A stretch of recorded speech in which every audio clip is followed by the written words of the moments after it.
All right, we back on part two of this phenomenal conversation with Tony Lewis Jr. We're going to take a couple of more questions. So if y'all have any more questions, please drop them in the comments, and also share this conversation with your friends, your family, whoever may be interested. I'm waiting for Tony to chime back in. We're going to ask him a couple more questions, and we're going to let him go about his evening with his family. Definitely want to take this time out to thank everybody who tapped in tonight for the moment of truth. Be sure after this conversation, remember that this is a segment that happens I see you, Tony, every Thursday evening at 7:30. Glad to have you all with us. Please ask questions. Drop them in the comment box. I'm going to pin them. We're going to have Tony on for about 20 more minutes. What's up, Tony? Yeah, back, bro. Okay. Yep. All right. So I saw we had a question before we went off. Someone wanted to know your opinion on if we're going to become the 51st state. Nah, we probably ain't gonna get statehood. We ain't going to get statehood. We ain't gonna get statehood. I mean, maybe we get a, if we get a, even if we get a Democratic president, I feel like in order for us to get the state, we gotta have to get the trifecta: Democratic president, Democratic led House, and a Democratic led Senate. You know what I mean? In order to do that, and then I still think Constitution is, within the it is probably some Constitution is within the Democratic Party may fight DC becoming a state. I think we're making a good case for it, but people know that it'd be automatic two Democratic senators, and based on the population, probably could be potentially even up to maybe I think 3 or 4 representatives. You know what I mean? I don't know. So we'll see. Yeah, you see that question that just popped up? Somebody said, "When are you going?" going?" Yeah, I saw that. I ignored that one. I ignored. No, I mean, listen. I always appreciate everybody who had that kind of confidence in me. Yeah, that's powerful, man. I definitely appreciate it, but I don't think that ain't my lane. My lane is to advise, advocate, lobby for us with those people. I really have often looked at it like, building relationships, and maybe if some of them think maybe, damn, he could take my job if he wanted to, kind of thing. Right. If that could help them do what's good for us, then so be it. Because and I always, I just got to share this. I remember being at Marion Barry's funeral, right? And I remember Chris Berry did the eulogy, right? And Chris made a point, God rest his soul, to both of them. And Chris made a point that I had to share my dad with the city, and the whole convention center went crazy. But I heard the sadness in that. I got 2 little girls, and time with them is so important. And I know what my life looked like now. See, a lot of people coming into those positions, they weren't necessarily like known prior to those positions, or people. I mean, listen, I know what I go through now and what I went through the last 10 years of my life. Man, could you imagine me as the council member or something like that? Oh my God. You know what I mean? And like, salute to Trey, because I talk to him a lot about that, because he be saying the same thing, and I'll be like, never. Congratulations on that victory. Yeah, no question. And still, nah, but I'll be like, man, like, bro, like he be saying like, yeah, but you deal with stuff like that right now. I'm like, yeah, but I don't have to. Yeah, I can say like I ain't coming outside today. Right. Everybody I'm ain't just for going to. everybody. Everything ain't for everybody. It's not, bro. And there's some other parts of like that role and things that you have to deal with that I'm just. That you rather. I'm not. I refuse to. I like my life, man. I'm cool. Absolutely. Yeah. So I pinned another question from Just So Jazzy. How do we go about addressing our teenagers with the protesting and police brutality? That's a good question. I mean, I think it all depends on your teenager, right? And I like the fact that they getting out there, and want to be involved. I think that's a beautiful thing, and I don't think nothing in this country has ever changed without young people. And as it relates to like when we talk about police brutality and things of that nature, like I think it's cool to definitely always inform our young people about what their rights are, and how to make sound and smart decisions. And I think as far as them, because some police brutality, no matter what, That's another thing. We I think too many times we victim blame.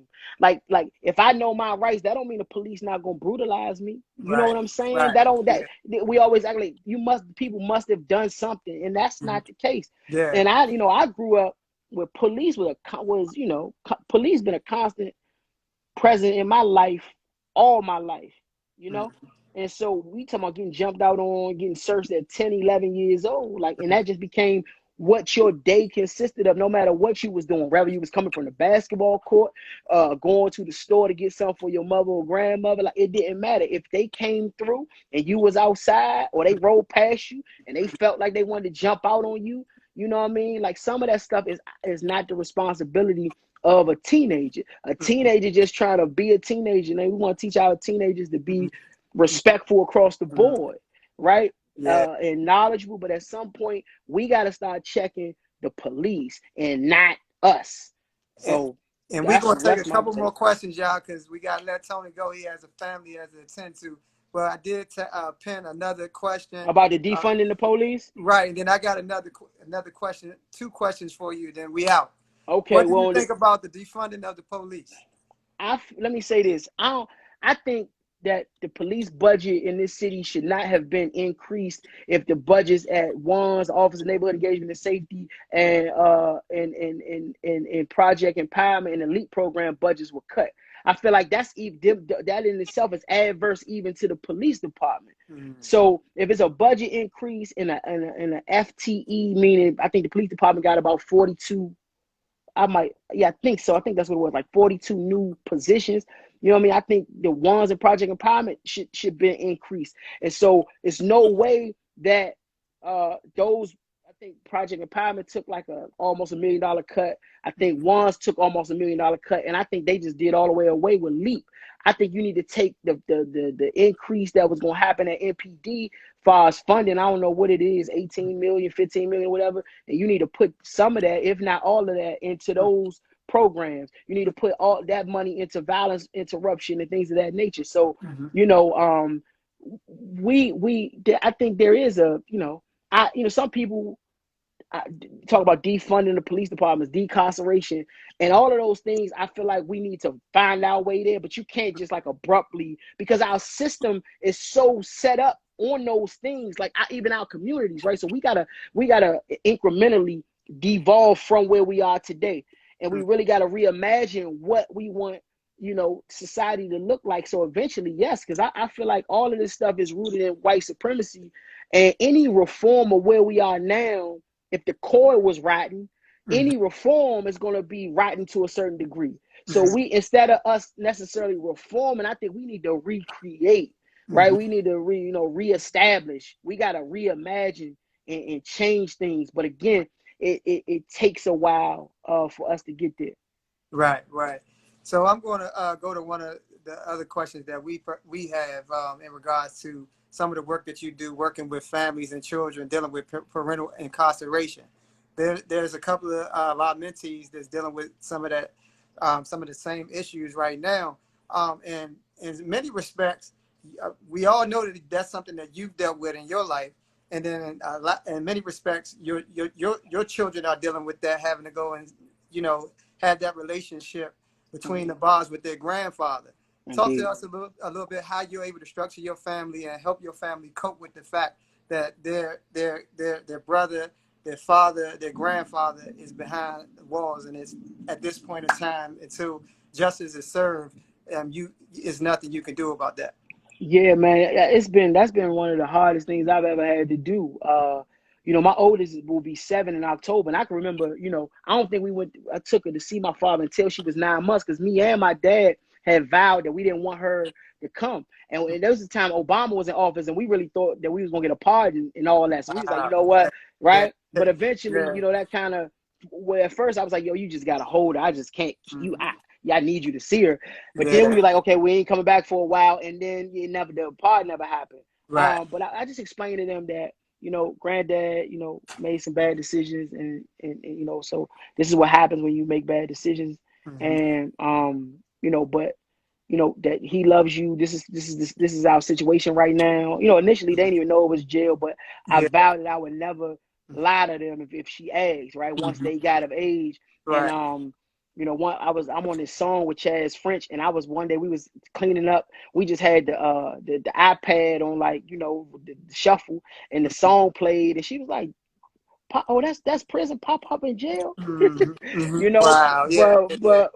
Yeah. but you know, from that point on, it was like, you know, it's a sad thing, man. It's a sad, Mhm. we gotta leave. They, you know, I see that trauma, and Right. I relive that trauma myself.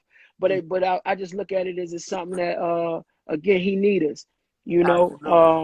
I try to frame it around him, like we helping Pop when we go Mhm. see him. You know, That's he loved him beautiful. so much, man. You know what I mean? I just, you know, but again, this is what, you know, we talking about these draconian sentences where, you know, Mhm. not just like children grow up, but then children grow up and have children that have to continue Mhm. to go through this. Absolutely. It's an You know what ongoing I'm saying? cycle. Yeah, man. Absolutely. So, One we gonna break too.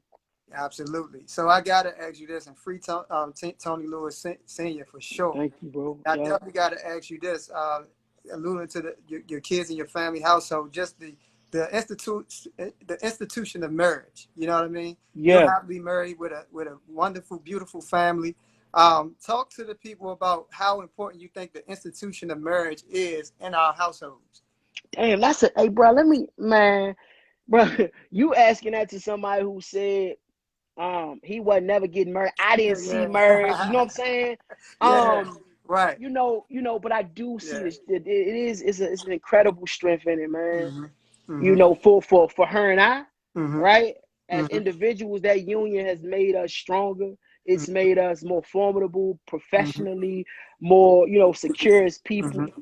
But outside of that,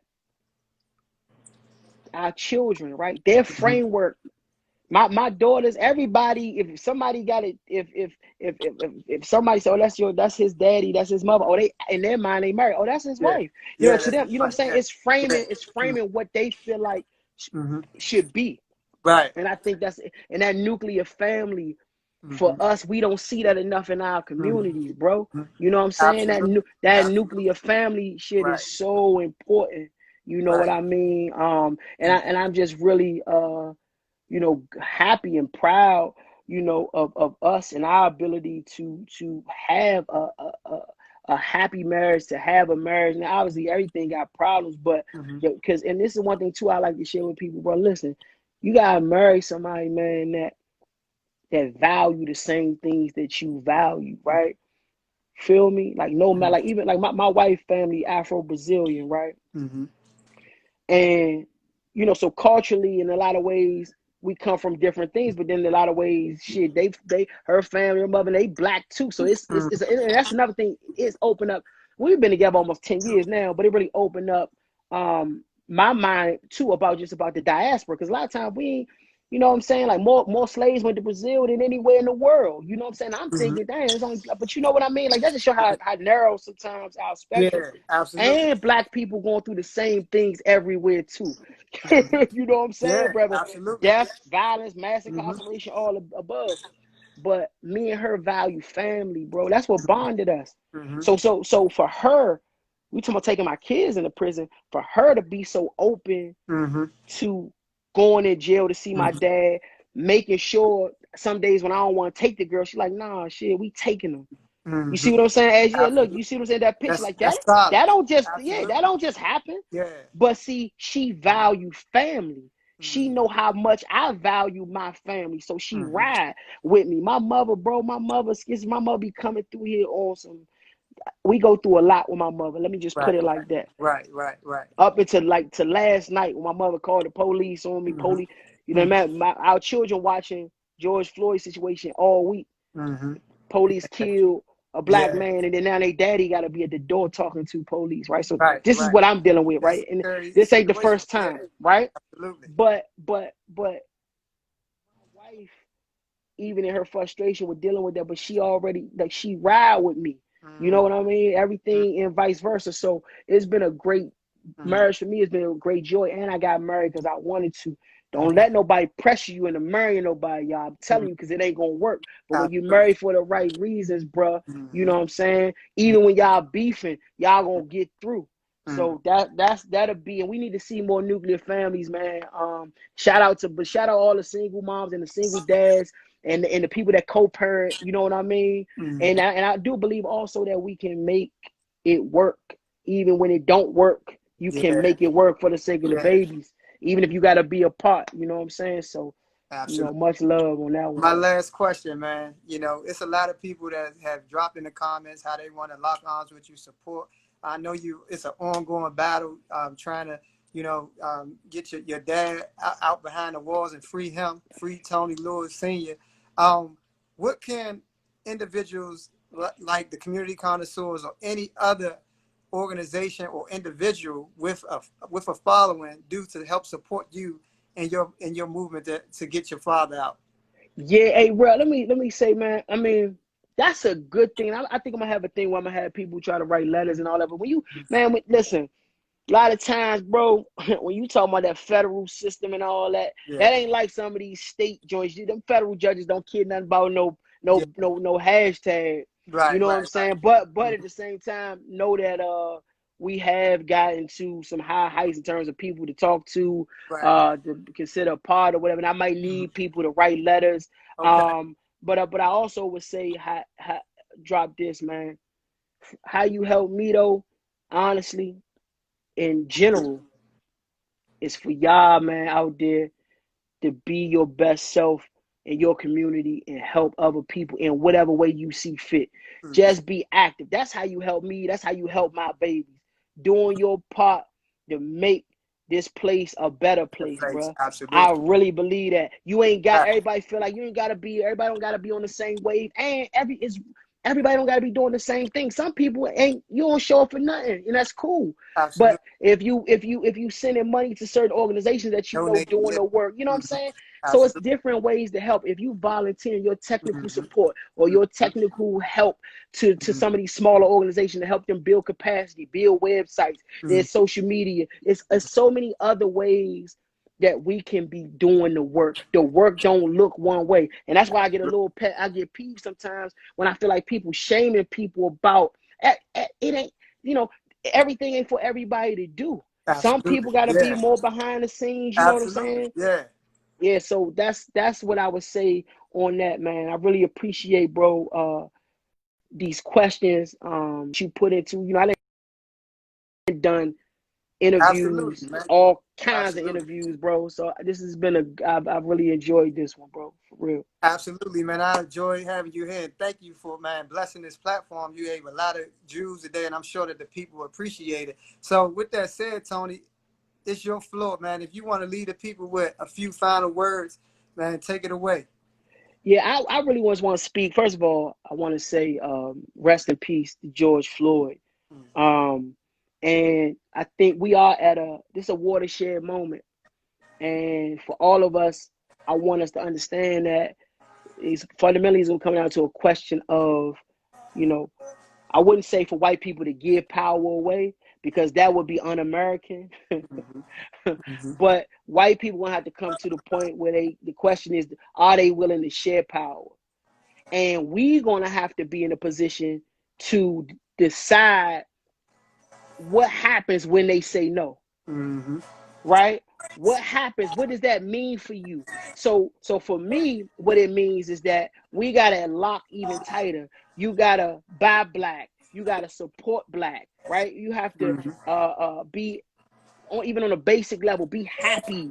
You got to start saying hello to each other. You got to smile at each other. I mean, it really starts for me at those basic levels. Obviously, you got to be civically engaged. You got to vote. All of these things are important, man. But this is where we are. And this people may be a little surprised at this statement too. I want to share. Listen, if you're a black person, the NRA and all the people, they be with the 2A, right? The Second Amendment right.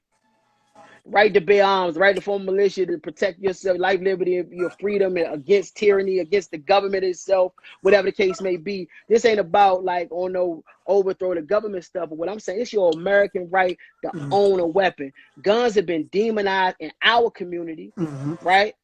They've been demonized in our community. So it's like, if I'm a law-abiding citizen, I don't need a gun. But I'm like, well, yes, you do. If I got a family. Absolutely. You know what I'm saying? And so you see I hope the last couple Mhm. weeks showed you that, like, you never country can go. It's a slippery slope, and I want to be able to defend me and Absolutely. mine, right? And Sure thing. my home, my property, and my family in a way of defend what's going to happen with us.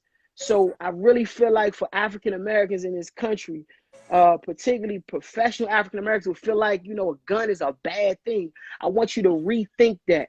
So Absolutely. God bless everybody, man. God You know, bless you, stay bro. safe. And before you go, man, I definitely got to give you your flowers, man. Thank you for everything that you do. And y'all, if y'all haven't read this book, man, if y'all haven't read Tony's book, A Boy's Life in the Mass Incarceration Slug, Age of Mass Incarceration Slug, please go and get that book. It's right up top. The picture is there. Tell the people where they can find your book, Tony, really quick. Yeah, Amazon, iBooks, you know, that joint to come to you 2 days, man. I think it's probably the most comprehensive look at mass incarceration. It's an incredible read. I'm biased, but no, really, I didn't read a lot.